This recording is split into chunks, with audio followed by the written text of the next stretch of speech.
Clearing house ফাংশনটা দেখছিলাম, এ পর্যন্ত এটা দেখা হয়েছিল। পড়তেছিলাম হচ্ছে আইএমএফ এর সাকসেস। আইএমএফ এর সাকসেসের মধ্যে প্রথম সাকসেসটা হচ্ছে ওরা একটা মাল্টিলেটারাল পেমেন্ট সিস্টেম ক্রিয়েট করছে। এটা ছিল প্রথম সাকসেস, মাল্টিলেটারাল পেমেন্ট সিস্টেম, যে এক দেশের সাথে আরেক দেশের এক্সচেঞ্জ রেটটা কি হবে সেটা গোল্ড কারেন্সির উপর বেস করে ডিটারমাইন করা যায়।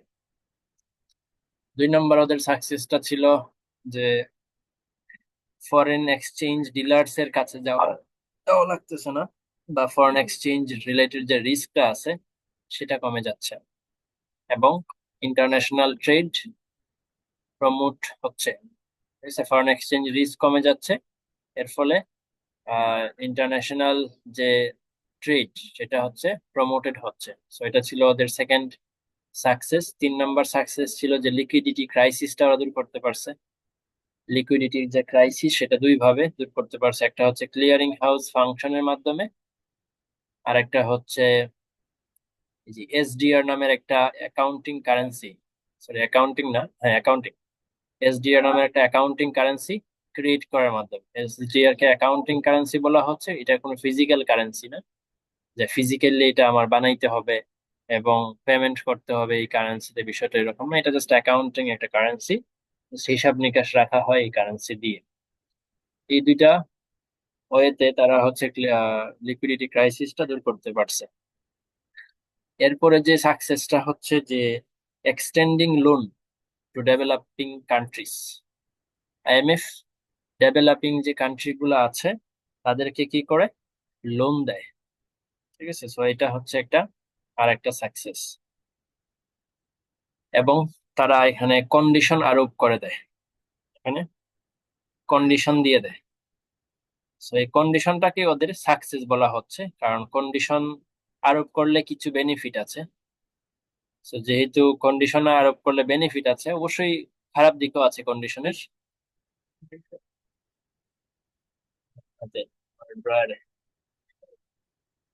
পাবেন কিনা।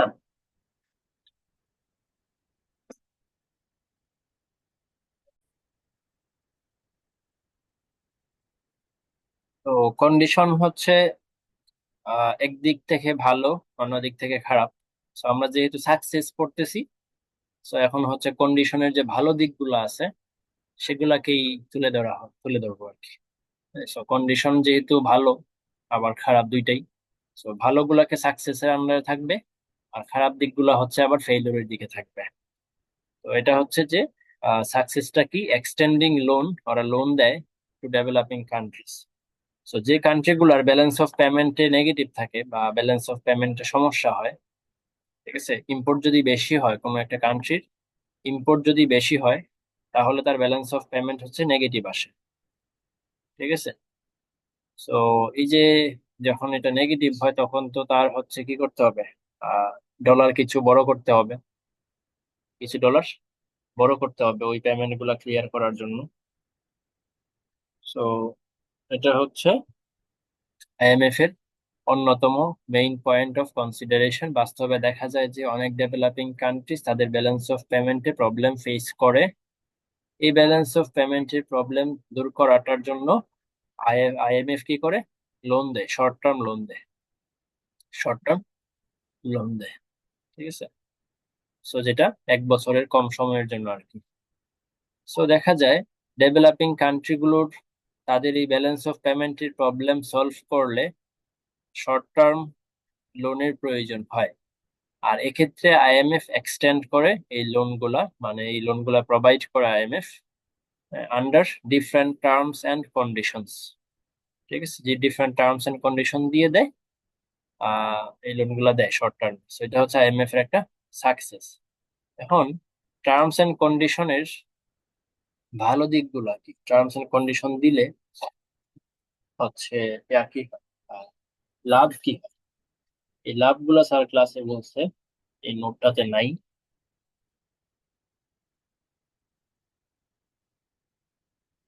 টার্মস এন্ড কন্ডিশনের প্রথম বেনিফিট হচ্ছে, বেনিফিট কার, আমাদের জন্য যারা ডেভেলপিং কান্ট্রিজ, আমরা যারা লোনটা নিতেছি, ঠিক আছে, আমাদের জন্য এই টার্মস এন্ড কন্ডিশন গুলোর জন্য কিছু বেনিফিট আছে। প্রথম বেনিফিটটা হচ্ছে যে রিডিউস করাপশন। যেহেতু কিছু টার্মস এন্ড কন্ডিশন দিয়ে দেয়, এর ফলে এই টাকাগুলাকে এদিক সেদিকে ইউজ করা যায় না। হ্যাঁ, ওদের কিছু টার্মস এন্ড কন্ডিশন অনুযায়ী কি করতে হয়, এগুলাকে ইউজ করতে হয়। সো এখানে করাপশনটা কি হয়, রিডিউস হয়, রিডিউস করাপশন। ঠিক আছে, এটা হচ্ছে প্রথম সুবিধা, টার্মস এন্ড কন্ডিশন থাকার কারণে রিডিউস করাপশন। 2 নাম্বার যে সুবিধা সেটা হচ্ছে এটা দেশের জন্য ভালো। হুম, দেশের জন্য ভালো লেখা। সো এই করাপশন রিডিউস হওয়াটাই তো আসলে দেশের জন্য ভালো। সো কিছু টার্মস এন্ড কন্ডিশন আছে না আমাদের জন্য ভালো, যেরকম আমাদের যদি একটা নির্দিষ্ট ডেডলাইন দিয়ে দেয় রিপোর্টের জন্য, আমরা কি করি, ওই নির্দিষ্ট ডেডলাইনের মধ্যে বাধ্য হয়ে কাজগুলো শেষ করি। সো এটা হচ্ছে দেশের জন্য, আমাদের জন্য ভালো এরকম একটা টার্মস দেওয়া, ডেডলাইন দেওয়া। আর না হলে হয়তোবা অনেক দিনের পর দিন যেত আমাদের কাজ শেষ হইতো। সো এরকম কিছু টার্মস এন্ড কন্ডিশন দেওয়াটা দেশে, আমাদের দেশের জন্যটা, দেশের জন্য এটা ভালো।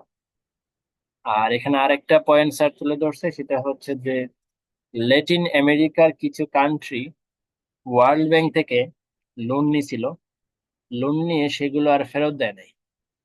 ঠিক আছে, সেগুলো আর ফেরত দেয় নাই। সো ওয়ার্ল্ড ব্যাংক এগুলা কালেক্ট করেছিল ডিফারেন্ট কমার্শিয়াল ব্যাংক থেকে। মানে ওয়ার্ল্ড ব্যাংক যে বিভিন্ন কান্ট্রিকে লোনটা দিছে, এই লোনের টাকাটা ওয়ার্ল্ড ব্যাংক থেকে নিছিল, বিভিন্ন কমার্শিয়াল ব্যাংক থেকে। সো কমার্শিয়াল ব্যাংক গুলা পরে বিপদে পড়ে গেছে। ঠিক আছে, সো টার্মস এন্ড কন্ডিশনস এজন্য দরকার, যে আইএমএফ যখন আমাদেরকে লোনটা দিচ্ছে, তখন আইএমএফ যদি আমাদেরকে টার্মস এন্ড কন্ডিশন দিয়ে দেয়, তাহলে আইএমএফ কোনো বিপদে পড়বে না, এবং আইএমএফ যার কাছ থেকে টাকাটা আনে তারাও কোনো বিপদে পড়বে না। এই জিনিসগুলো হচ্ছে টার্মস এন্ড কন্ডিশনের সুবিধা আর কি। ঠিক আছে, সো আইএমএফ এর সাকসেস এই পর্যন্তই, 4টা সাকসেস দেখা হইলো। আর আর কিছু কি আছে, ক্লিয়ারিং হাউস দেখলাম, টার্মস এন্ড কন্ডিশন দেখলাম। আহ, হুম, শেষ। তাহলে এই হচ্ছে বেনিফিট বা সাকসেস, সাকসেস অফ আইএমএফ। এখন আসতেছে ফেইলুরস। আইএমএফ কোন কোন জায়গাটাতে ফেইল করছে, বা কোন কোন জায়গাগুলোতে ওদের ক্রিটিসিজম আছে। ঠিক আছে, তো ফেইলুরস এর মধ্যে প্রথম যে ফেইলুর দেখি সেটা কি, বলতেছে আইএমএফ এর মতো একটা ইনস্টিটিউশন করতে গেলে অনেক টাকার প্রয়োজন হয়। এজন্য বলা হলো যে যে দেশ যত বেশি সাবস্ক্রিপশন দিবে তার ভোটিং রাইট তত বেশি। ঠিক আছে, আইএমএফ এ যে যত বেশি টাকা পয়সা দিবে তার ভোটিং রাইট তত বেশি থাকবে।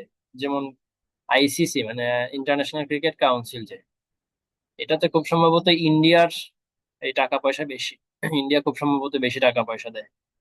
তো ওদের কিন্তু অনেক পাওয়ার আইসিসি তে, ওরা যা বলে মোটামুটি তাই হয়, এবং আম্পায়াররা হচ্ছে ওদের কিছুটা ফেভার করে। এইরকম ভাবে আইএমএফ এর মধ্যেও প্রত্যেকটা দেশ কি করে, টাকা পয়সা দেয়। যে যত বেশি টাকা পয়সা দেয় বা সাবস্ক্রিপশন করে, তার ভোটিং রাইট তত বেশি থাকে। এতে করে দেখা গেল ইউএসএ সবচেয়ে বেশি সাবস্ক্রিপশন দিচ্ছে, এবং ভোটিং রাইট তারও বেশি হয়ে যাচ্ছে। ঠিক আছে, এটা হচ্ছে ওর 27%। ইউএস এর ভোটিং রেট কত পার্সেন্ট, 27%। তার মানে পৃথিবীতে যদি 200 দেশ থাকে, 200 দেশের জন্য, 200 দেশের জন্য 100% ভোটিং রেট আছে। এর মধ্যে 27% একাই নিয়ে নিচ্ছে ইউএসএ। তো মূলত এই পয়েন্টটা সাকসেস নাকি ফেইলুর, আইএমএফ এর এটা নিয়ে কন্ট্রোভার্সি আছে।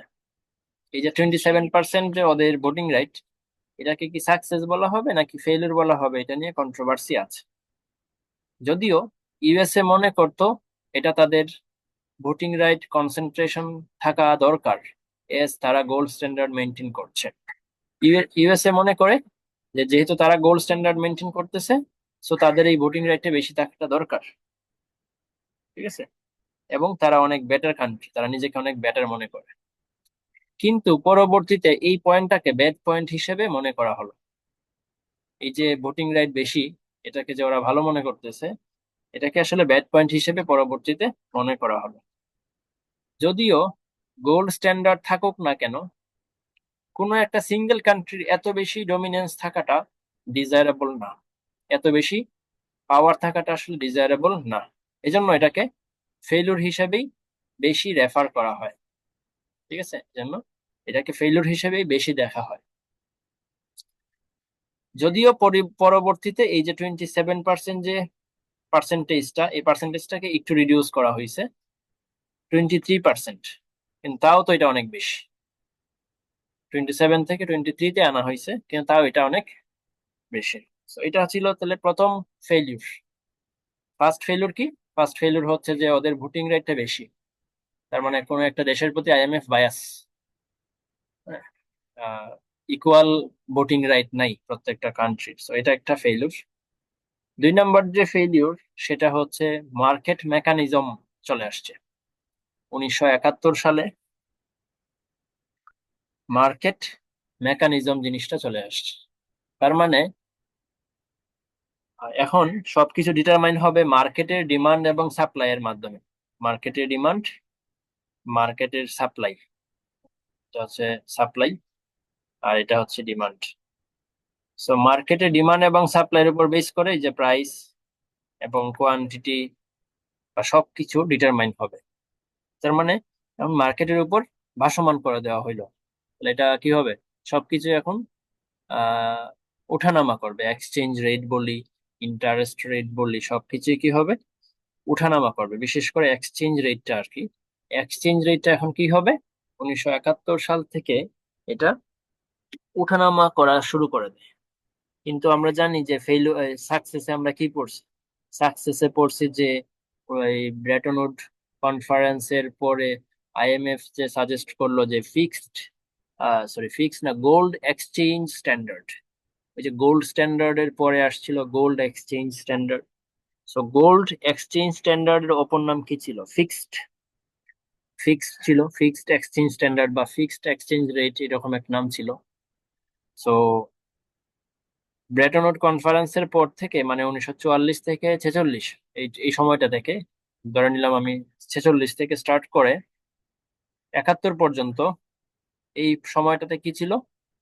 এক্সচেঞ্জ রেটটা ফিক্সড ছিল, এটাকে চেঞ্জ করা যাইতো না, এটা ছিল ফিক্সড এক্সচেঞ্জ রেট। কিন্তু 1971-এর পরে কি হইলো? এবং এটা কিন্তু মেজর সাকসেস ছিল আইএমএফ এর, এই জিনিসটা মেজর সাকসেস ছিল, এই যে ফিক্সড রেট বের করাটা। তো 71 সালে আইসা যেটা হইলো, 71 সালে আইসা এটা কি হয়ে গেল? এটা ভাসমান হয়ে গেল, এই রেটটা মানে ফ্লোটিং হয়ে গেল, ভাসমান হয়ে গেল। তো যেহেতু ভাসমান হয়ে গেল, তার মানে আইএমএফ এর যে মেইন যে কন্ট্রিবিউশন, সেটাই তো এখন ডিলিট হয়ে গেল। ওইটাই যেহেতু আউট হয়ে গেল, তার মানে কি আইএমএফ এখানে সবচেয়ে এখানে বলা হচ্ছে আইএমএফ ডেড হয়ে গেছে। ঠিক আছে, এই জিনিসটা উঠে যাওয়ার কারণে বলা হচ্ছে যে আইএমএফ শেষ, আইএমএফ এর মৃত্যু ঘটেছে। তার মানে মেজর যে কন্ট্রিবিউশনটা ছিল আইএমএফ এর, সেটাই যেহেতু 71 সালে এসে আউট হয়ে যাচ্ছে, তো এটাই তো মেইন ফেইলিওর অফ আইএমএফ।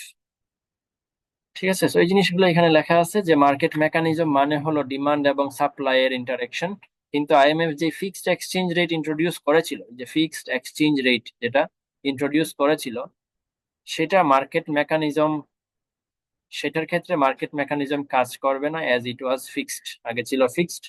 শুরুতে আইএমএফ মার্কেট মেকানিজমে বিশ্বাস করতো না, তার মানে ফিক্সডে বিশ্বাস করতো। বাট পরবর্তীতে মানে 1971 সালে সারা পৃথিবীতে নতুন ধারার সৃষ্টি হলো, যেটাকে বলা হয় monetarism, which is led by Milton Friedman. এই মানিটারিজম স্টার্ট হয়ে গেল 1971 সালে। এই মানিটারিজমকে বা এই নীতিটাকে লেড করতেছিল হচ্ছে মিল্টন ফ্রিডম্যান নামের একজন ব্যক্তি। আর according to monetarism, market mechanism was correct. So monetarist যারা ছিল, মানিটারিস্টরা কি মনে করতো? যে মার্কেট মেকানিজমটা ভালো। সো এই যে 1971 সালে মার্কেট মেকানিজম চলে আসলো। সো আইএমএফ শুরুতে বিশ্বাস না করলেও পরবর্তীতে আইএমএফ মার্কেট মেকানিজমকে ফলো করা স্টার্ট করে দিল। যেহেতু ওরা মার্কেট মেকানিজম এটাকে করা, বিশ্বাস করা বা ফলো করা স্টার্ট করে দিল, সো এতে করে আইএমএফ এর যেটা মূল ভিত্তি ছিল ফিক্সড এক্সচেঞ্জ রেট, এটাই কিন্তু বিতর্কিত হয়ে গেল। যেটা বলতেছিলাম যে ফিক্সড এক্সচেঞ্জ রেটটাই তো এখন ডিলিট হয়ে গেল, আউট হয়ে গেল। সো এটাই হচ্ছে আসলে আইএমএফ এর সবচেয়ে বড় ফেইলিউর।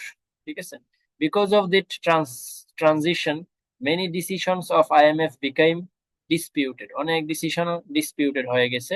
মোর ওভার আইএমএফ এর মূল লক্ষ্য ছিল to serve both the developed and developing countries.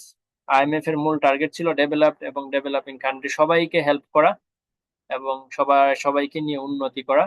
But age market mechanism means capitalism, market mechanism যে এখন স্টার্ট হয়ে গেছে না 1971 সালে, এটার মানে হচ্ছে আসলে ক্যাপিটালিজম, মানে যার কাছে বেশি ক্যাপিটাল থাকবে তারাই ভালো করবে, এই টাইপের কিছু মনে হয় ক্যাপিটালিজম। সো পরবর্তীতে মার্কেট মেকানিজম ফলো করতে গিয়ে IMF was being biased towards the capitalist, মানে developed countries. So developed countries এর দিকে তখন ফোকাসড হয়ে গেছে 1971 সালের পরে মার্কেট মেকানিজম আসার ফলে। আর মার্কেট মেকানিজম মানে তো হচ্ছে ক্যাপিটালিজম, আর ক্যাপিটালিজম মানে হচ্ছে যে ডেভেলপড কান্ট্রি গুলার দিকে বেশি ফোকাস দিয়ে ফেলা। So this is one of the limitations of IMF. ঠিক আছে, সো এখানে মেইন সামারি কি, এই যে সেকেন্ড যে ইয়াটা ফেইলিওরটা, সেটার সামারি হচ্ছে যে 1971 সাল পর্যন্ত ফিক্সড রেট ছিল, ফিক্সড এক্সচেঞ্জ রেট ছিল। 1971 সালের পরে সেটা ফ্লোটিং হয়ে গেছে, তার মানে মার্কেট মেকানিজম চলে আসছে। আর মার্কেট মেকানিজম যে আহ, নীতিটা, এই নীতিটা হচ্ছে একটা বায়াসড নীতি towards developed countries. So IMF এর যে মূল টার্গেট ছিল ডেভেলপড এবং ডেভেলপিং সবাইকে একত্রে নিয়ে উন্নতি করা। সো এখন যেহেতু মার্কেট মেকানিজম চলে আসছে, সো আইএমএফ কি হইলো, বায়াসড হয়ে গেল ডেভেলপড কান্ট্রি গুলার প্রতি। সো এটা হচ্ছে সেকেন্ড ফেইলিউর। আর এরপরে আসতেছে কম্পিটিটিভ ডেপ্রিসিয়েশন। কম্পিটিটিভ ডেপ্রিসিয়েশন এটা আরেকটা ফেইলিউর, যেটা হচ্ছে যে ইউরোপে 1960-এর দিকে একটা প্রতিযোগিতা শুরু হয়ে গেল ডেপ্রিসিয়েশন করার, নিজের কারেন্সিকে ডেপ্রিসিয়েট করার। তো বাংলাদেশ চাচ্ছে বাংলাদেশের কারেন্সিকে ডেপ্রিসিয়েট করতে, হ্যাঁ। অন্যদিকে অন্যান্য কান্ট্রি যেগুলো আছে ডেভেলপড কান্ট্রি, তারাও চাচ্ছে তাদের কান্ট্রিকে ডেপ্রিসিয়েট করতে, কারণ ডেপ্রিসিয়েশন করলে কিছু লাভ আছে। ডেভেলপড কান্ট্রি গুলো তাদের কারেন্সিকে কি করা শুরু করলো, ডেপ্রিসিয়েশন করা শুরু করলো, কারণ ডেপ্রিসিয়েশন করলে কিছু বেনিফিট আছে। তো দেখা গেল যে ডেভেলপড কান্ট্রি গুলা তাদের কারেন্সিকে 10%-এরও বেশি ডেপ্রিসিয়েশন করা স্টার্ট করে দিল। ঠিক আছে, 10%-এরও বেশি ডেপ্রিসিয়েশন করলো। একটা কান্ট্রি যদি 10% ডেপ্রিসিয়েশন করলো, তো এই কান্ট্রিটাকে এই কান্ট্রি থেকে আরো বেটার করার জন্য আরেকটা কান্ট্রি কি করলো, আরো বেশি ডেপ্রিসিয়েশন করলো। হ্যাঁ, সেটা হইতে পারে 15%, মানে এটা থেকে বেশি, এই কান্ট্রি থেকে বেশি ডেপ্রিসিয়েশন করলো। ঠিক আছে, 15%। আরেকটা কান্ট্রি যেটা এই কান্ট্রিটার সাথে কম্পিটিশন করতেছে, সে কি করলো, সে মার্কেটকে ধরার জন্য, মার্কেটকে গ্রাস্প করার জন্য সে আরো বেশি রেটে ডেপ্রিসিয়েশন করলো। এইভাবে তাদের মধ্যে একটা কম্পিটিশন স্টার্ট হয়ে গেল ডেপ্রিসিয়েশন করার, কারেন্সিকে ডেপ্রিসিয়েশন করার। কারণ কারেন্সিকে ডেপ্রিসিয়েশন করলে হচ্ছে যে যেটা হয়, এক্সপোর্ট বাড়ে। ঠিক আছে, কারেন্সি ডেপ্রিসিয়েশন হইলে এক্সপোর্ট বাড়ে। সো এক্সপোর্ট যেহেতু বাড়ে, সবাই এক্সপোর্ট বাড়ানোর জন্য এই জিনিসটা শুরু করে দিল, ডেপ্রিসিয়েশন করে। তো যেখানে আইএমএফ এর ম্যাক্সিমাম লিমিট ছিল 10%, যে আইএমএফ এর অনুমতি নিয়ে 10% পর্যন্ত কি করা যাবে, ডেপ্রিসিয়েশন বা এপ্রিসিয়েশন করা যাবে। কিন্তু ডেভেলপড কান্ট্রি যেগুলো আছে, তারা 10%-এর থেকে বেশি ডেপ্রিসিয়েশন করা স্টার্ট করে দিবে। আর ডেভেলপিং কান্ট্রি যেগুলো আছে, তাদের তো এত পাওয়ার টাওয়ার নাই, তো এরা ওই রকম ভাবে ডেপ্রিসিয়েশন করতে পারে নাই। হ্যাঁ, বাংলাদেশের মতো যারা আছে ডেভেলপিং কান্ট্রিজ, তাদের তো পাওয়ার কম, তাদের তো হচ্ছে আইএমএফ এর থেকে বিভিন্ন লোন টোন নিতে হয়। সো আইএমএফ এর থেকে যেহেতু লোন নিতে হয়, সো আইএমএফ এর কথাও তো শুনতে হবে। আইএমএফ তো বলেই দিয়েছে যে 10%-এর বেশি করতে পারবা না, ডেপ্রিসিয়েশন বা এপ্রিসিয়েশন 10%-এর বেশি করতে পারবা না। তো বাংলাদেশের মতো যে কান্ট্রি গুলো আছে, তারা আইএমএফ এর শর্তটা মানতে বাধ্য, কারণ আইএমএফ থেকে তো তারা হেল্প টেল্প নেয়, লোন টোন নেয়। ঠিক আছে, তার মানে ডেভেলপিং কান্ট্রি গুলা ডেপ্রিসিয়েশন করতে পারে নাই। আর ডেভেলপড কান্ট্রি গুলা, যাদের হচ্ছে আইএমএফ এর কথা শোনার কোনো মানে নাই, কারণ ওরা তো হচ্ছে আইএমএফ থেকে লোন টোন নেয় না, ওরা কি করলো, নিজেদের মধ্যে ডেপ্রিসিয়েশন একটা কম্পিটিশন স্টার্ট করে দিল। ঠিক আছে, এটাকে বলা হচ্ছে আরেকটা ফেইলিউর। তো একটু দেখি আরো সুন্দর করে কি ভিতরে লেখা আছে। অবশ্যই 1960 সালের দিকে ইউরোপে, 1960-এর দশকে একটা প্রতিযোগিতা শুরু হয়, যেটা নাম হচ্ছে এই যে কম্পিটিটিভ ডেপ্রিসিয়েশন। ওই যে ফিক্সড রেটের যে একটা সমস্যা, যেটাকে আইএমএফ ইনিশিয়ালি প্রবলেম মনে করে নাই, প্রথমে এটাকে প্রবলেম মনে করে নাই, ফিক্সড রেটের একটা সমস্যা নিয়ে একটা থিওরি দেওয়া হলো। এই থিওরিতে বলা হলো যে যে দেশ যত বেশি কারেন্সি ডিভ্যালু করবে, সে দেশ তত বেশি লাভবান হবে। ঠিক আছে, এটা একটা থিওরি চলে আসলো যে ডেপ্রিসিয়েশন করলে, মানে ডিভ্যালু করলে এক্সপোর্ট বাড়ে, ওই দেশ লাভবান হয়। এরকম একটা থিওরি আসছে। এই থিওরিটাকে সবাই ফলো করা স্টার্ট করে দিল, স্টার্ট করে সবাই নিজেদের কারেন্সিকে ডেপ্রিসিয়েশন করা স্টার্ট করে দিল। ফর এক্সাম্পল, আমাদের ডলার রেট হচ্ছে 80 টাকা। এখন আমরা যদি 80 থেকে 82-তে এটাকে করতে পারি, তাহলে আমরা লাভবান হব। ঠিক আছে, এটা আমরা লাভবান হব, কারণ আমাদের এক্সপোর্ট তখন বেড়ে যাবে। এটাকে বলা হয় অ্যাডভান্টেজ অফ ডিভ্যালুয়েশন। এটাকে বলা হয় অ্যাডভান্টেজ অফ ডিভ্যালুয়েশন। এই ডিভ্যালুয়েশনকেই ডেপ্রিসিয়েশন বলা হয়েছে তখন। যদিও কম্পিটিটিভ ডিভ্যালুয়েশন হলে নামটা আরো বেশি প্রপার হতো, এখানে কম্পিটিটিভ ডেপ্রিসিয়েশন বলছে। স্যার বলতেছে কম্পিটিটিভ ডিভ্যালুয়েশন নামটা বললে এটাকে আরো ভালো বলা হইতো। যাই হোক, সো যখন ইউরোপিয়ান কান্ট্রিজরা বুঝতে পারলো যে কারেন্সি ডিভ্যালু করলে লাভ হয়, ইউরোপিয়ান কান্ট্রিগুলো যখন বুঝতে পারলো যে কারেন্সি ডিভ্যালু করলে লাভ হয়, তখন তাদের মধ্যে একটা কম্পিটিশন শুরু হয়ে গেল। সো এই কম্পিটিশনটাকে বলা হচ্ছে কম্পিটিটিভ ডেপ্রিসিয়েশন। যেমন ইউকে হচ্ছে 5% ডেপ্রিসিয়েশন করলো, এটা দেখা জার্মানি মনে করলো যে লাভবান হইতে হইলে তাকে 5% থেকেও বেশি ডিভ্যালু করতে হবে। তো সে যেটা করলো 7% ডিভ্যালু করে করে ফেললো তার কারেন্সি। যদিও আইএমএফ তাদেরকে পারমিশন দেয় নাই, আইএমএফ এর পারমিশন ছাড়াই ওরা এই 5% 7% রেটে ডেপ্রিসিয়েশন করা স্টার্ট করে। তারপর তারা এটা আরো কন্টিনিউ করলো, এবং দেখা গেল যে ভেরি সুন এটা 10% কেও ছাড়াই গেছে। এই যে ডেপ্রিসিয়েশনের যে পার্সেন্টেজটা, সেটা 10% থেকেও ছাড়াই গেছে। যখন এই কান্ট্রিগুলো আইএমএফ এর একটি স্ট্যান্ডার্ডকে ভায়োলেট করে, তো এই যে 10% থেকে বেশি ডিভ্যালু করা, হ্যাঁ, এটা কিন্তু আইএমএফ এর যে একটা স্ট্যান্ডার্ড, সেটাকে কি করা, ভায়োলেট করা। সো তার মানে কি, তার মানে হচ্ছে আইএমএফ আর ডিসিপ্লিন মেনটেন করতে পারলো না।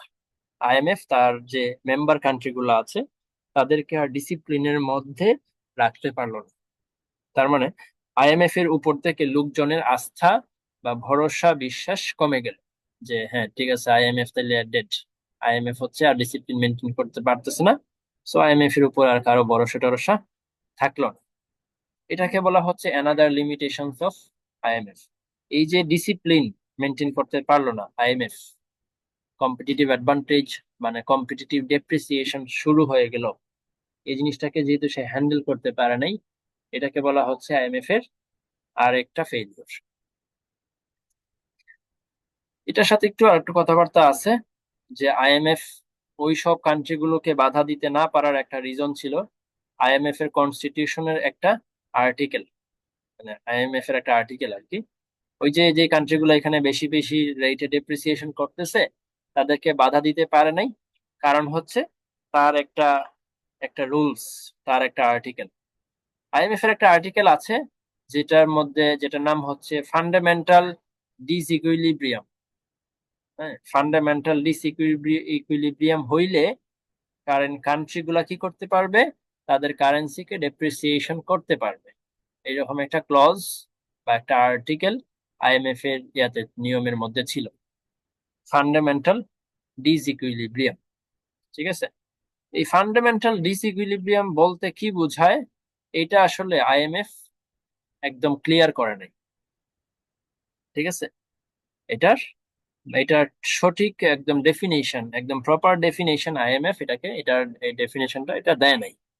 সো এই যে ডেফিনেশনটা তারা দেয় নাই, এটা একটা লুপ হোল থেকে গেল। সো বিভিন্ন কান্ট্রি এই লুপ হোলটাকে ইউজ করা স্টার্ট করলো। তারা বলল যে আমার কান্ট্রিতে ফান্ডামেন্টাল ডিসইকুইলিব্রিয়াম আছে, আমি ডেপ্রিসিয়েশন করব। তারা এই লজিক দিয়ে দিয়ে কি করলো, ডেপ্রিসিয়েশন করাটা স্টার্ট করছিল।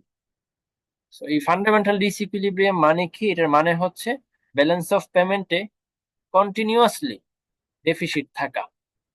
এই ফান্ডামেন্টাল ডিসইকুইলিব্রিয়াম মানে হচ্ছে আসলে ব্যালেন্স অফ পেমেন্টে ফান্ডামেন্টালি, মানে সরি, লং টার্মে, মানে বছরের পর বছর যদি কোনো একটা দেশের ব্যালেন্স অফ পেমেন্ট নেগেটিভ হয়, সেটাকে বলা হয় ফান্ডামেন্টাল ডিসইকুইলিব্রিয়াম। কিন্তু এই জিনিসটা আইএমএফ কি করে নাই, প্রপারলি হ্যান্ডেল করে নাই বা প্রপারলি ডিফাইন করে নাই, যার কারণে এই জিনিসটার সুযোগ সুবিধা তারা বিভিন্ন কান্ট্রি গুলা নিছে। ঠিক আছে, কিন্তু প্রবলেমটা ছিল এই জায়গায় যে আইএমএফ এই আর্টিকেলটার কোথাও ডিফাইন করে নাই কোনটাকে ফান্ডামেন্টাল ডিসইকুইলিব্রিয়াম হিসেবে মিন করেছে। ঠিক আছে, আমরা যে ডেফিনেশনটা বলছি এটা আসলে আইএমএফ বলে নাই, এটা জাস্ট এমনি স্যার বলছে যে এটা ফান্ডামেন্টাল ডিসইকুইলিব্রিয়াম এর মানে হচ্ছে এই জিনিসটা আর কি। এটার মানে হচ্ছে আসলে স্যার আইএমএফ ওইভাবে ডিফাইন করে নাই। সো যেহেতু আইএমএফ এটা ডিফাইন করে নাই, সো এই ফান্ডামেন্টাল ডিসইকুইলিব্রিয়ামকে তারা লোপহোল হিসেবে পেয়ে গেল, এবং এই সুযোগটাকে ইউরোপিয়ান কান্ট্রি গুলা কাজে লাগাইলো। তারা আইএমএফ কে বলল যে আমাদের কান্ট্রি ফান্ডামেন্টাল ডিসইকুইলিব্রিয়ামে ভুগতেছে, সো আমি হচ্ছে ডেপ্রিসিয়েশন করব। সো তারা ডেপ্রিসিয়েশন করলো, কিন্তু বাস্তবে দেখা গেল যে ওই কান্ট্রি গুলার ফান্ডামেন্টাল ডিসইকুইলিব্রিয়াম ছিল না। ঠিক আছে, সো তাদের ডিসইকুইলিব্রিয়াম থাকা না না থাকা সত্ত্বেও তারা হচ্ছে এটার লজিক দিয়ে বা এটার দোহাই দিয়ে তাদের কারেন্সিকে ডেপ্রিসিয়েশন করলো, এবং আইএমএফ এর যে ডিসিপ্লিন সেটা নষ্ট হয়ে গেল। সো এটাকে বলা হচ্ছে আইএমএফ এর একটা ফেলিউর। এরপরে আসতেছে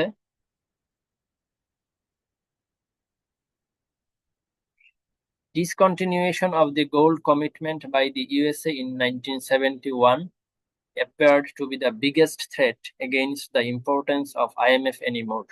সো এটা তো অলরেডি বলছি যে 1971 সালে আইসা কাহিনীটা কি হয়েছে, ওই যে ইউএসএ যে এতদিন গোল্ড মেনটেন করতো না, গোল্ড মেনটেন করতো, হ্যাঁ, ওইটা এখন ডিলিট হয়ে গেল, মানে মার্কেট মেকানিজম শুরু হয়ে গেল। সো গোল্ডের বেসিসে যে তারা হচ্ছে এতদিন ডলার ছাপাইতো, এই জিনিসটা তারা কি করে দিল, এখন ডিসকন্টিনিউ করে দিল। এই জিনিসটা তারা ডিসকন্টিনিউ করে দিল, এখন তারা ডিমান্ড এবং সাপ্লাইয়ের বেসিসে এই ডলার ছাপায়। ঠিক আছে, তো যেহেতু এই ফিক্সড এক্সচেঞ্জ রেট থেকে বের হয়ে গেল, মার্কেট মেকানিজমে চলে আসলো, তার মানে কি আইএমএফ এর তো আর দরকার নেই, আইএমএফ এর ইম্পর্টেন্স তো এখানে আর নাই। কারণ কি আইএমএফ এর মেইন কন্ট্রিবিউশনই ছিল হচ্ছে ফিক্সড এক্সচেঞ্জ রেট। ঠিক আছে, ফিক্সড এক্সচেঞ্জ রেট, ওই জিনিসটাই তো এখন ডিসকন্টিনিউ হয়ে গেল। তার মানে হচ্ছে এখন ইম্পর্টেন্স অফ আইএমএফ আর নাই। So this is the biggest failure of IMF. আশা করা হয়েছিল যে there would be many countries that would maintain gold standard system. আশা করা হয়েছিল যে অনেক কান্ট্রি এই gold standard, gold exchange standard না, কিন্তু গোল্ড স্ট্যান্ডার্ড মেনটেন করবে, এটা আশা করা হয়েছিল। যে ইউকে হচ্ছে গোল্ড মেনটেন করে কারেন্সি ছাপাবে, জার্মানি গোল্ডের উপর বেস করে কারেন্সি ছাপাবে, এরকম মনে করা হয়েছিল। কিন্তু প্র্যাকটিক্যালি দেখা গেছে 1946-এর পর থেকে কোনো দেশে এটা মেনটেন করে নাই, গোল্ড স্ট্যান্ডার্ড মেনটেন করে নাই, অনলি ইউএসএ করেছিল। অনলি ইউএসএ ছিল এটার গোল্ড স্ট্যান্ডার্ড মেনটেনার। ঠিক আছে, সো গোল্ড স্ট্যান্ডার্ড শুধুমাত্র তারাই মেনটেন করেছিল।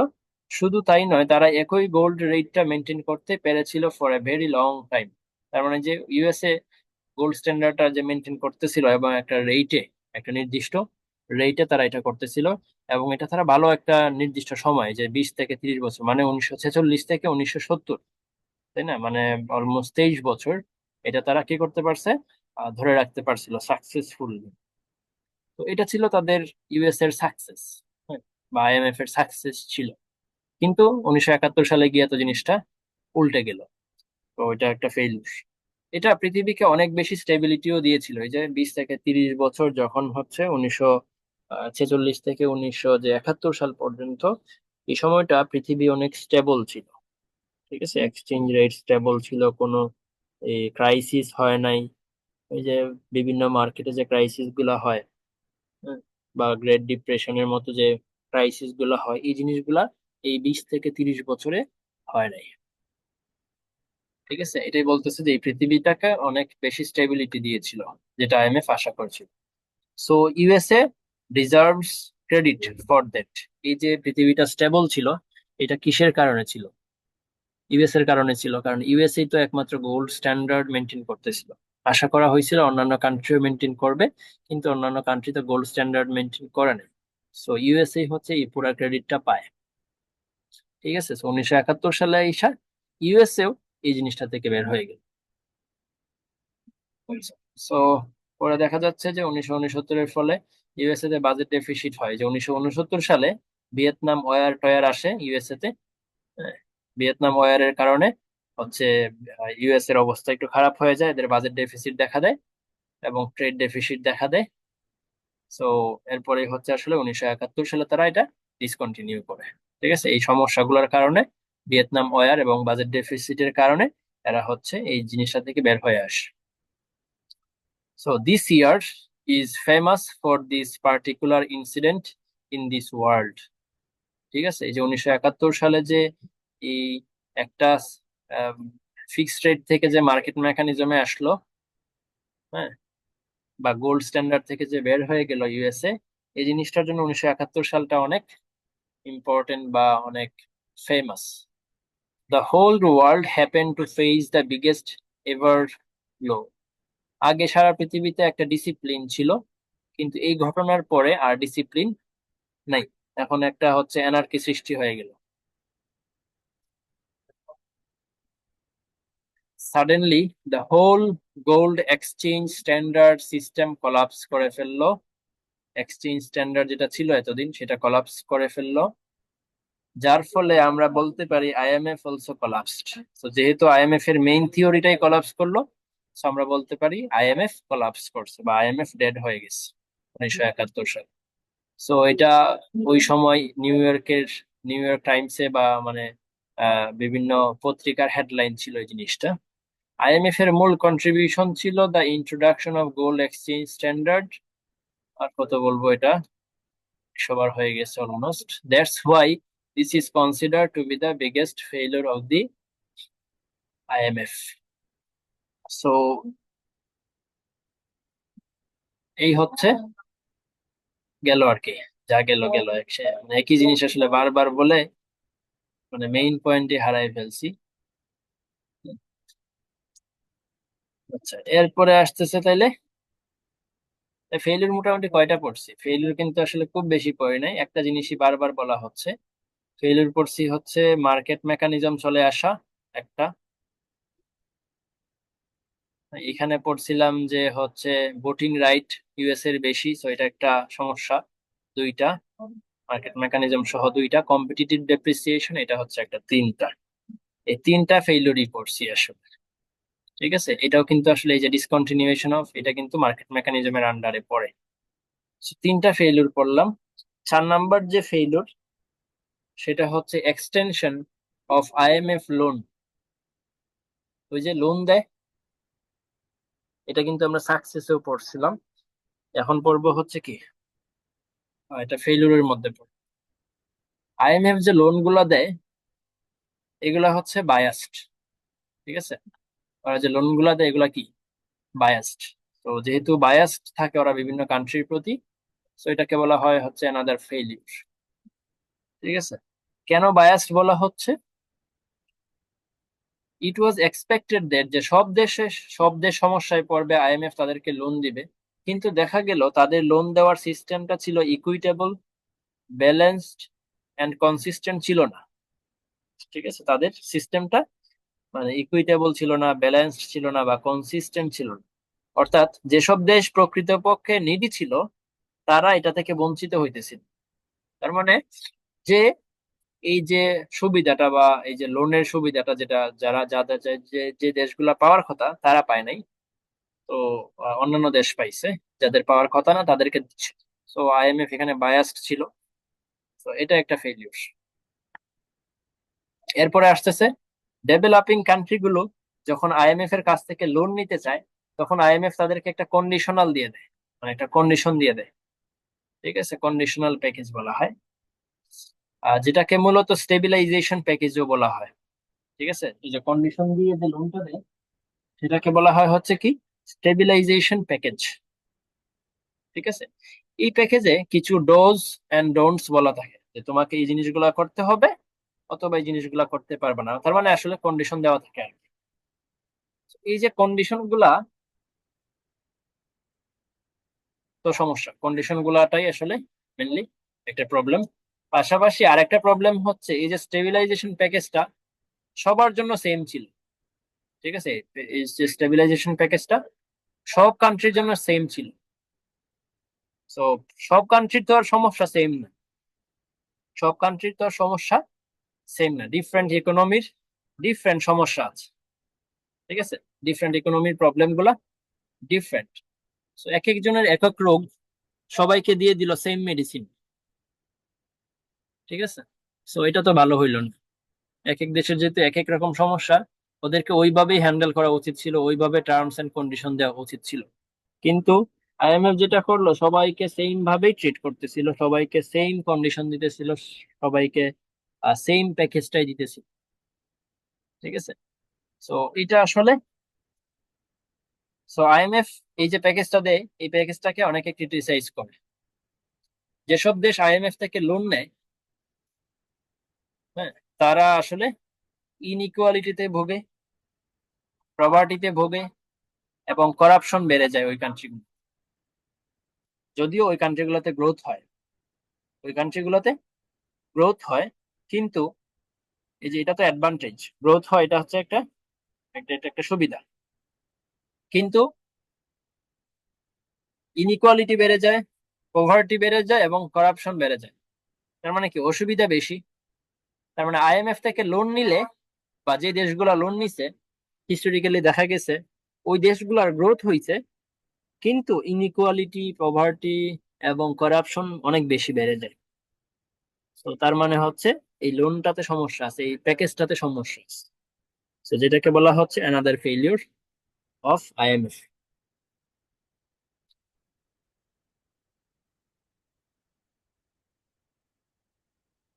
ঠিক আছে, তো ফেলিওর মোটামুটি শেষ।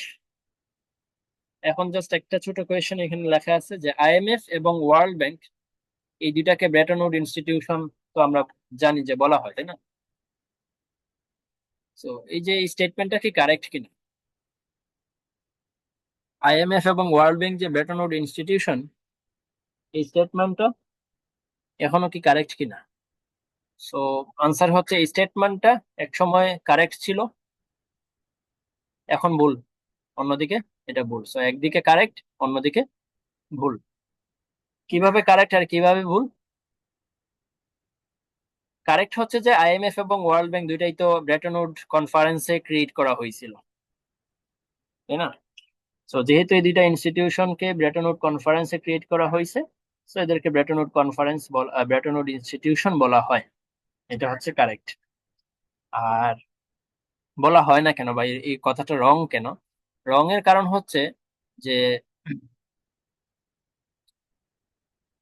সো এই যে এটা কিন্তু কারেক্ট কেন সেটা বলা হয়েছে, আইএমএফ এবং ওয়ার্ল্ড ব্যাংক যেহেতু কনফারেন্সের ক্রিয়েট করা হয়েছে, সো এটা কারেক্ট বলা যায়, ব্রেটন উড ইনস্টিটিউশন বলা যায়। কিন্তু ঝামেলা হইতেছে যে ব্রেটন উড সিস্টেমে আইএমএফ কে তো ক্রিয়েট করা হয়েছিল, কিন্তু 1971-এর পরে তো আর আইএমএফ আগের মতো থাকলো না। আইএমএফ কে যে জন্য বানানো হয়েছিল, আইএমএফ এর যে মেইন কন্ট্রিবিউশন সেটাই কিন্তু 1971 সালে এসে ডিলিট হয়ে যায়। ওই যে আমাদের ফিক্সড রেটটা আউট হয়ে যায়। সো যেহেতু ওই মেইন কন্ট্রিবিউশনটা ডিলিট হয়ে যায়, সো সবাই বলে যে আইএমএফ ডেড হয়ে গেছে। তো যেহেতু আইএমএফ ডেড হয়ে গেছে, তার মানে হচ্ছে আর আইএমএফ কে এখন ব্রেটন উড ইনস্টিটিউশন বলা যায় না। মানে ব্রেটন উড ইনস্টিটিউশন বা ব্রেটন উড কনফারেন্সের যে মেইন ফোকাস, সেটা থেকেই তো আইএমএফ বের হয়ে গেছে। তো এখন আর এজন্য আইএমএফ কে কি করা হয় না, ব্রেটন উড ইনস্টিটিউশন বলা যায় না, বা বলাটা ভুল হয়। ঠিক আছে, since then IMF no longer belongs to Bretton Wood institution. এটা হচ্ছে কিছু রিনাউন্ড ইকোনমিস্টের ওপিনিয়ন।